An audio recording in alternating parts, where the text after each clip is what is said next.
குட்டீஸ் இந்த கொஸ்டின் கொடுத்துருக்காங்க. இன் ஃபிகர் ஒரு ரைட் ஆங்கிள் ட்ரையாங்கிள் கொடுத்துருக்காங்க. PQR, Qங்கிறது ரைட் ஆங்கிளாக இருக்குது. PQ வந்து 20 சென்டிமீட்டர், PR வந்து 13 சென்டிமீட்டர் அப்படி இருந்தால் find tan P minus cot R கேட்டிருக்காங்க. முதல்ல QR கண்டுபிடிக்கணும். நம்ம பிதாகரஸ் தேற்றப்படி என்ன தெரியும்? PR square equal to PQ square QR square.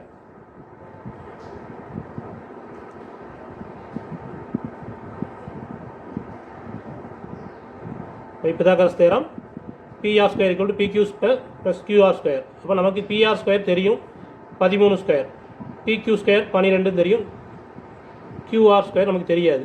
இதை ஸ்கொயர் பண்ணிங்கன்னா 169, இதை ஸ்கொயர் பண்ணிங்கன்னா 144 ப்ளஸ் QR ஸ்கொயர். இப்போ QR ஸ்கொயர் வேணும் அப்படின்னா QR மட்டும் வச்சுட்டு இது இங்கே கொண்டு வந்தீங்கன்னா 169 minus 144 equal to QR square. இப்போ இது என்னாகும்? தட் இஸ் இங்கே கழிச்சிங்கன்னா 25 வரும் ஈக்குவல் டு QR ஸ்கொயர். இப்போ QR ஈக்குவல் டு என்ன வரும்? √25. √25னா வேல்யூ என்ன? 5. இப்போ QR கண்டுபிடிச்சாச்சு. QR இங்கே எடுத்து எழுதிக்கும். QR equal to 5. இப்போ நம்ம கேட்டிருக்கிறது tan P கேட்டிருக்காங்க. tan Pனா ஃபார்முலா என்ன வரும்? இந்த P சரிங்களா? tan Pனா என்னது? Opposite side by adjacent side. Opposite side என்ன? QR by adjacent side PQ. QR வந்து இப்போ தான் கண்டுபிடிச்சிருக்கோம் 5. PQ எவ்வளவு? 12 சரிங்களா?